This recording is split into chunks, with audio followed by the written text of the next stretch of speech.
The night it happened, the rain didn't fall so much as drift, thin mist-like sheets that blurred the edges of the streetlights and turned every sound into an echo. November 11th, 1994, Eugene, Oregon, a small, quiet city, tucked between the Cascades and the coast, wrapped in pine and fog. People who lived there knew the rhythm of the rain, the way it softened the world and made even danger sound far away. Laura Jennings had finished her shift at the downtown library just after 9 p.m. She was the last one to lock up, a habit her co-workers teased her about. She liked to make sure every light was off, every door secured, the book carts neatly aligned. 32 years old, she'd worked there since college, raising her 8-year-old son Ben on her own. Her life was steady, predictable. Books, her son, church on Sundays, and coffee every morning from the same corner shop on Willamette Street. That Friday night, she stepped out into the drizzle, pulling her coat tighter and fishing for her keys. The parking lot was mostly empty, just a few cars glinting under the orange glow of the lamps. She waved at the janitor across the way, climbed into her faded blue Honda Civic, and turned the key. The engine coughed, then settled into a soft hum. It was a short drive home, less than 10 minutes, through a winding stretch of road bordered by Douglas firs. She knew it by heart. When Laura didn't arrive home by 9:30, her neighbor, who usually watched Ben until she got back, started to worry. By 10:15, when there was still no sign of her, the neighbor called the police. It wasn't like Laura to be late. Officers from the Eugene Police Department began checking the route between the library and her small rental house on Crest Drive. Around midnight, they found her car, parked awkwardly off a gravel turnout near Spencer Butte trailhead. The driver's door was closed but unlocked. Inside were her purse, keys, and the remains of a takeout cup of coffee, still half full. The engine was cold. There were no signs of struggle, no footprints visible in the soft, wet soil, only the faint smell of rain and pine. The officers searched the surrounding woods with flashlights, their beams cutting through fog and shadow. They called her name over and over. There was no answer. By morning, the news had spread across town. A missing mother, a car abandoned on a dark road.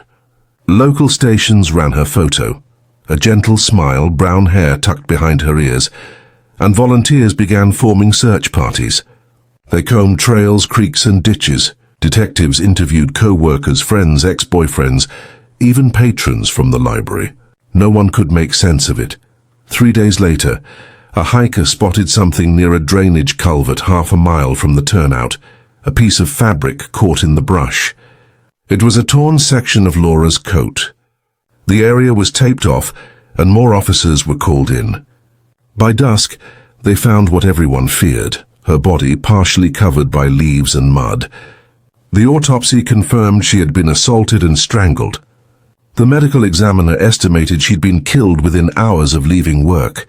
The city went quiet. In 1994, Eugene wasn't a place known for violent crime. People left their doors unlocked, walked their dogs after dark, trusted their neighbors. Laura's death shattered that illusion. Parents kept their kids closer. Women drove in pairs at night. For months, the headline "Librarian Found Dead Near Trailhead" lingered in every household. Detective Mark Callahan was 39 when he caught the case, a straightforward, methodical investigator with 15 years on the job. He'd grown up in Oregon, a fisherman's son from Newport, and he carried the rain with him wherever he went, patient, persistent, quietly relentless. When he stood over the scene that morning, looking at the muddy ground and the scattered evidence markers, he already felt the weight of it. The evidence team collected everything they could: clothing, soil samples, a cigarette butt near the car, a few strands of hair on the collar of Laura's coat. But in 1994, forensic technology had limits. DNA testing existed, but it was slow, expensive, and required large intact samples. The small fragments they had weren't enough. The hair was examined microscopically, human, male.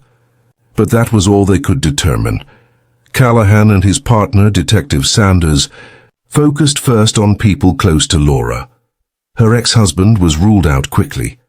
He'd been living in Montana with a verifiable alibi.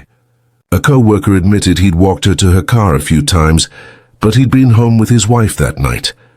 A man who frequented the library and occasionally made her uncomfortable was questioned, but there was no evidence tying him to the scene. Weeks passed.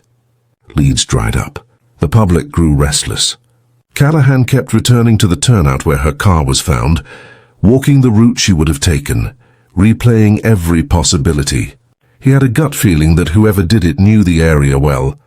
Someone local, someone who understood those back roads. But without proof, his instincts meant little. By spring of 1995, the case had stalled. They sent the limited DNA sample to the state crime lab, but results came back inconclusive. The cigarette butt was tested for prints. None matched. The investigation entered that uneasy space between active and cold. Callahan hated that phrase. He didn't believe in cold. He believed in waiting. Every few years, as new techniques emerged, he'd pull the file again. In 1999, short tandem repeat DNA testing became more common, but their evidence was too degraded. In 2003, they tried a new trace comparison method. Still nothing. Each attempt ended with the same word stamped across the report. No match. Meanwhile, life went on. Ben grew up and eventually moved to Portland. He carried his mother's memory quietly, finishing college, starting a family of his own, visiting her grave each November. The town forgot the sharpness of the fear, though not the story itself. It became one of those names people mentioned in lowered voices. The librarian from the 90s, that unsolved one. Callahan retired in 2014, his hair gray and hands unsteady from arthritis. But he never stopped checking in. Once a year, he'd call the cold case unit, just to ask if there'd been progress. Most times the answer was no. Then in late 2021, something shifted. The Oregon State Police announced a partnership with a forensic lab specializing in mitochondrial DNA testing, a process that could extract usable genetic information from tiny, degraded samples. One of the analysts reviewing archived cases noticed Laura's name and the preserved evidence logs. The hair fragment, sealed and stored for nearly 3 decades, had never been re-examined under newer methods. Callahan got the call from an old colleague. "We're sending the sample in," she said. He didn't say much, only nodded. But that night, sitting in his small house near the coast, he found himself staring at the rain again, the same sound that had filled that night so long ago. The test results wouldn't come quickly. But for the first time in almost 30 years, there was movement, a faint tremor in the silence, the sense that something buried deep was finally stirring. When the results came back, the call came to a small desk inside the Oregon State Police headquarters in Salem. It was a gray morning in March 2022, the kind where the sky never quite brightens. The lab technician, a woman named Rachel Nguyen, sat with a stack of reports, her coffee untouched. She'd been processing mitochondrial DNA tests for 6 months, most of them uneventful. Cases too degraded, samples too compromised. But the one labeled Eugene 1994 Jennings looked different. She scrolled through the analysis results on her screen. The sample was viable, barely, but the data was clean enough to generate a maternal lineage profile. That meant it could be uploaded to the National Mitochondrial Database, cross-referenced with any entries submitted by families, suspects, or relatives from other investigations. It was the first time Laura's evidence had ever met modern testing. When the comparison report came back, there was a partial match, a familial connection to an individual entered in a 2006 database submission from a small town in Oregon's Willamette Valley. The connection wasn't a direct identification, but it was strong enough to narrow the search. Rachel called the detective assigned to the case, Mark Callahan's old unit, now led by Detective Claire Henson, a sharp and steady investigator who'd grown up watching the early years of this case on the news. By the time she hung up the phone, Henson knew what it meant. For the first time in nearly 3 decades, they had a real lead. She spent the next week going through the old evidence files, boxes stacked like forgotten time capsules in the archives. The folders still smelled faintly of dust and copier ink. Typed reports on thin paper described the scene with clinical precision, while Polaroids inside plastic sleeves showed the raw truth: the car in the dark, the torn coat, the imprint of a hand in the mud. Henson read each line twice. The database match pointed to a family line connected to a man named Daniel Rowe, born in 1963, a lifelong Oregon resident who had lived in Eugene in the early 1990s. At the time of the murder, he would have been 31. He had a record: minor offenses, public intoxication, trespassing, but nothing violent. The file showed he'd been interviewed once in 1995 because he worked at a landscaping company that maintained properties along the same route Laura drove home. He'd told detectives he never knew her. They'd found no evidence to contradict him, and he'd been cleared.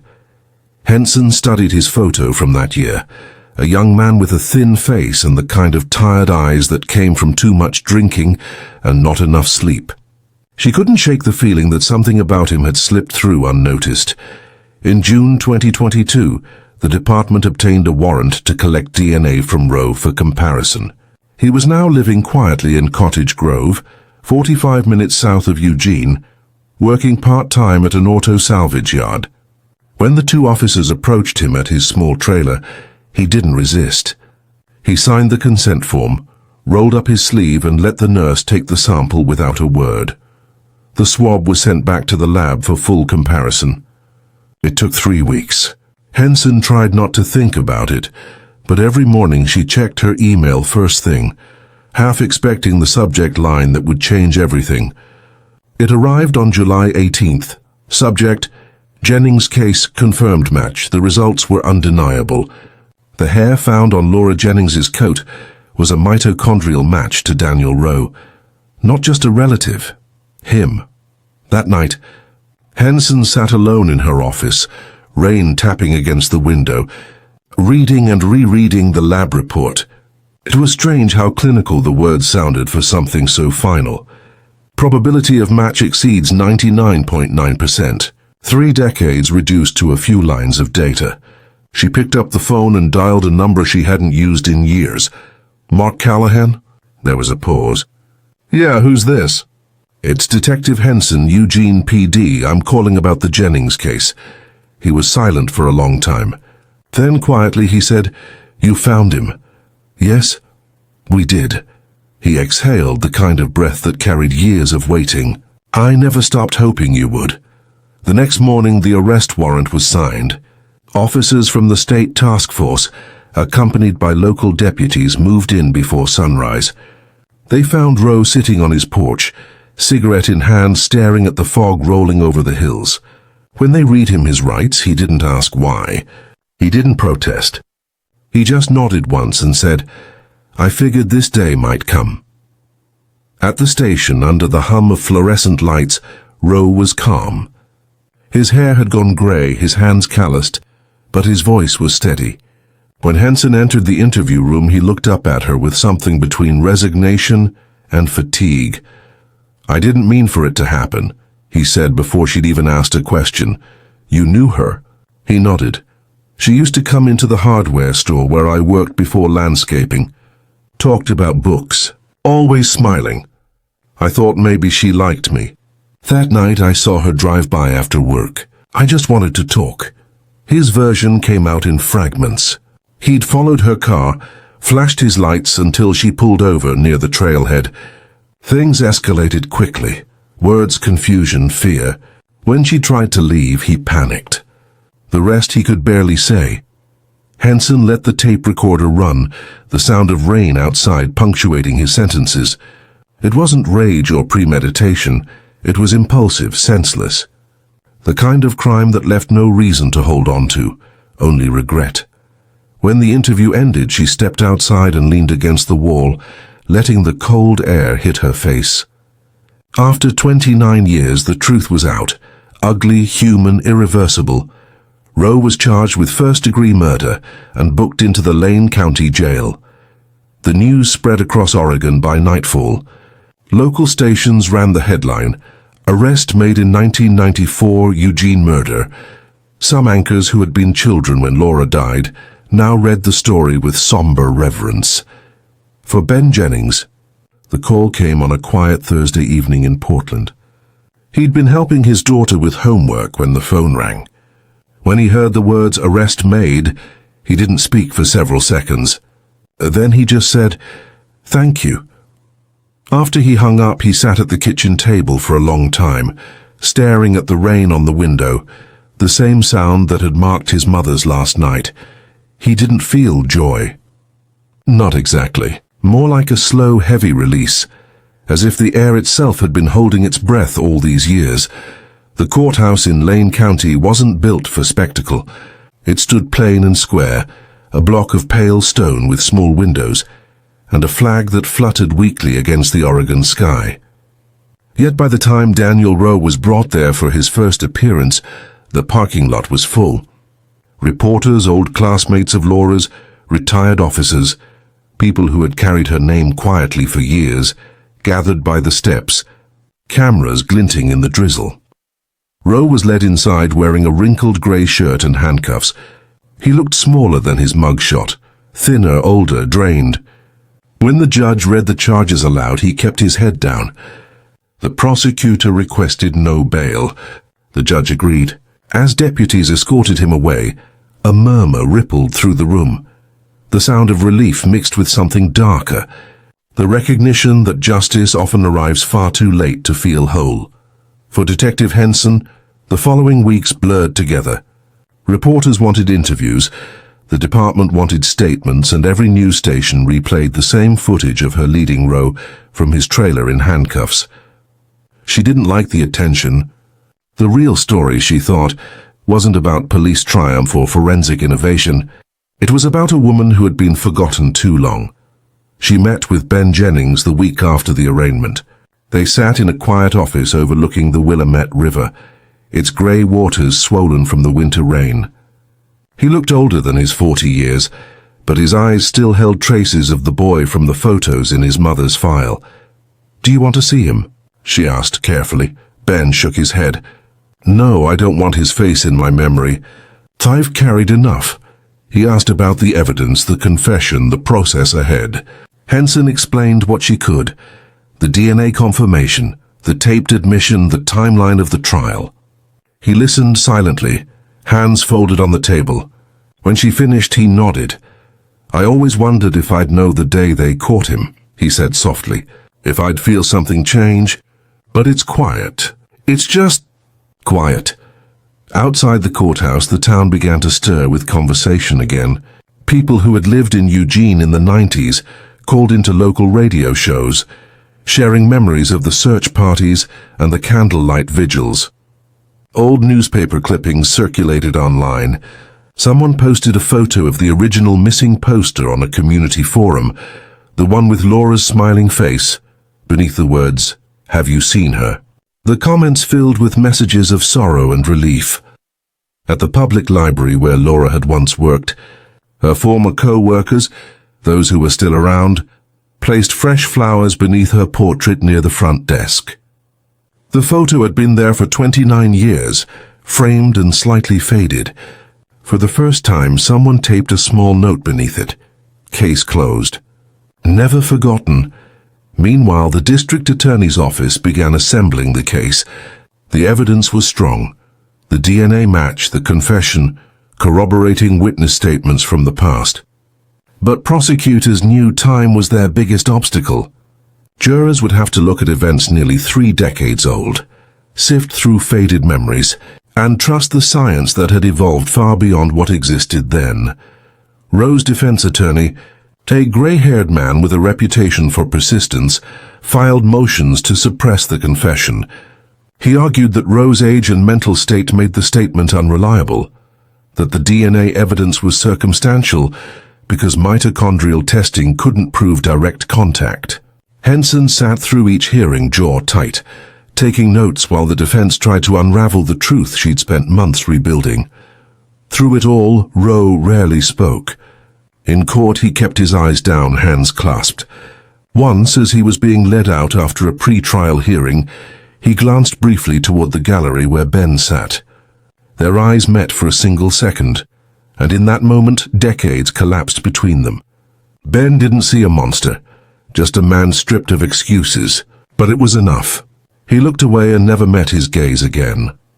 As the trial date approached in late 2023, anticipation built quietly across Oregon. Local papers ran retrospectives on the case, tracing its timeline from 1994 to now. They interviewed retired officers who had searched the woods, volunteers who had passed out flyers. Everyone had a story, a small piece of the larger memory. Detective Callahan, now in his 70s, agreed to testify as part of the historical record.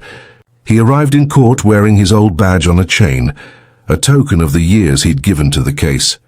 On the stand, his voice trembled slightly as he described that first night. The rain, the empty car, the feeling that something terrible had just begun. The courtroom was silent except for the hum of the lights above. When it was over, he stepped down slowly, passing by Henson, who gave him a small nod. Neither spoke. They didn't need to. The trial itself lasted 12 days. The prosecution presented the forensic reports, expert testimony from the lab technicians, and excerpts of Rowe's taped confession. When the recording played, the room grew still. His voice was flat, quiet, the tone of someone remembering a nightmare. "I didn't mean to hurt her," he said on the tape. "She got scared. She tried to run. I didn't know what to do." Ben closed his eyes. The sound filled the courtroom, bouncing off marble walls impossible to escape. The defense tried to cast doubt on intent, suggesting a confrontation gone wrong, not murder. But the jury wasn't moved. After less than 4 hours of deliberation, they returned their verdict, guilty on all counts. When the words were read aloud, the rain outside had stopped. Sunlight broke through the clouds, streaming through the tall courtroom windows. It was fleeting, a few bright minutes of clarity after years of grey. Henson glanced toward Ben. He didn't smile or cry.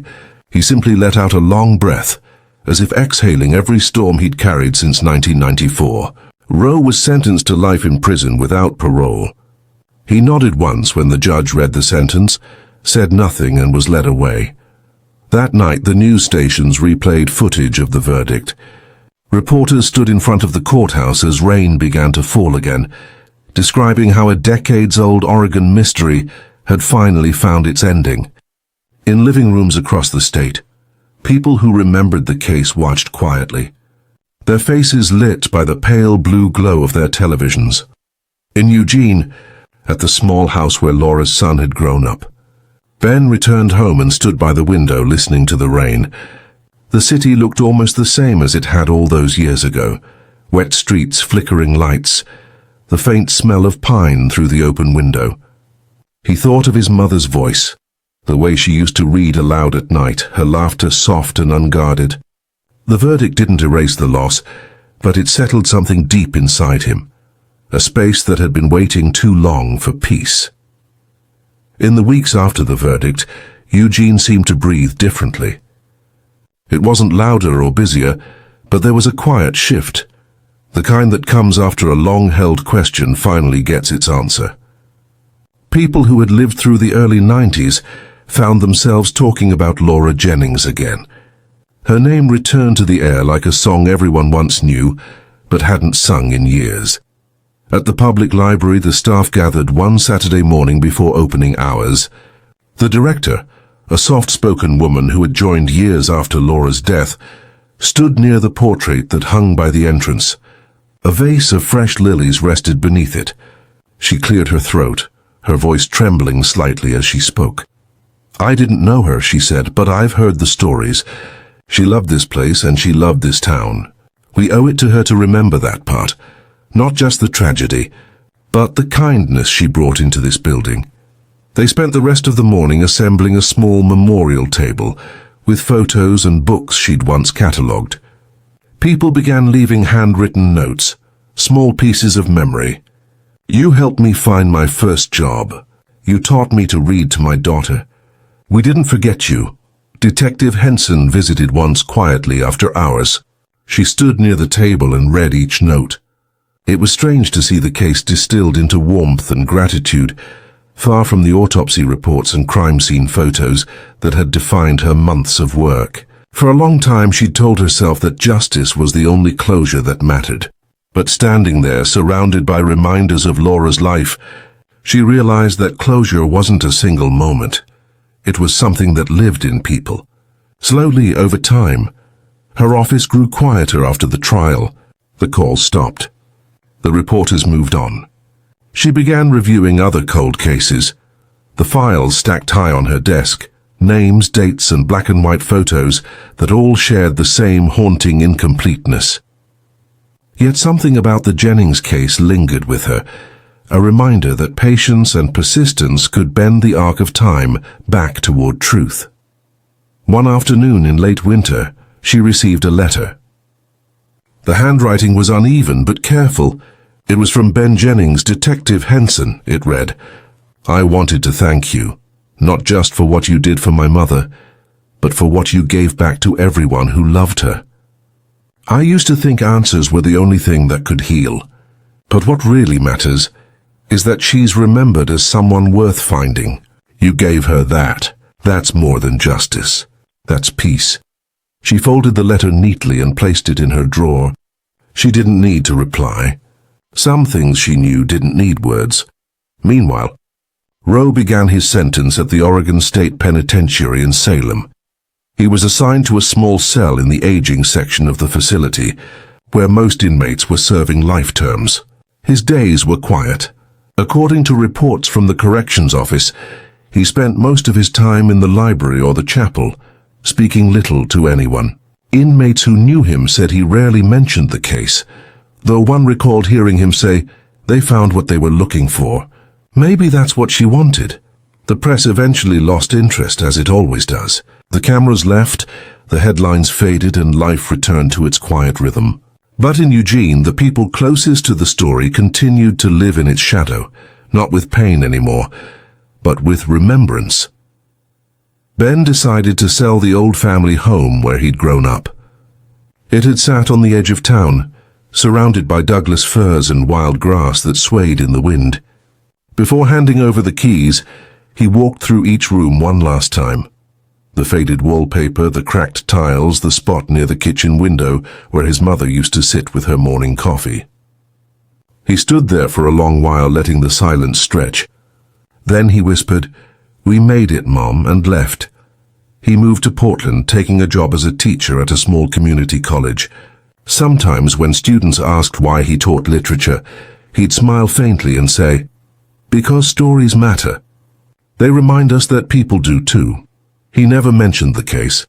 Back in Eugene, Detective Callahan's name reappeared in local news one last time. The department honored him at a small ceremony for his years of service, crediting his early dedication to preserving the evidence that made modern testing possible. He stood behind the podium, hands trembling slightly, and spoke with humility. "I didn't solve this case," he said. "Time did. Science did. But mostly people did. People who refused to let a name become a file number." Afterward, he walked out into the rain with his old leather jacket zipped to the neck.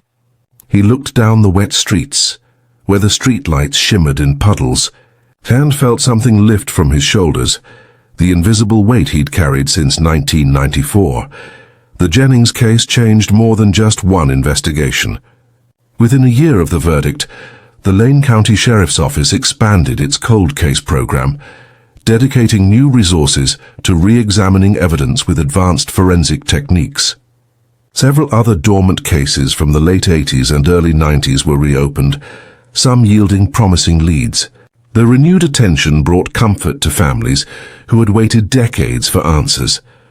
Local universities began collaborating with the State Crime Lab, offering internships for students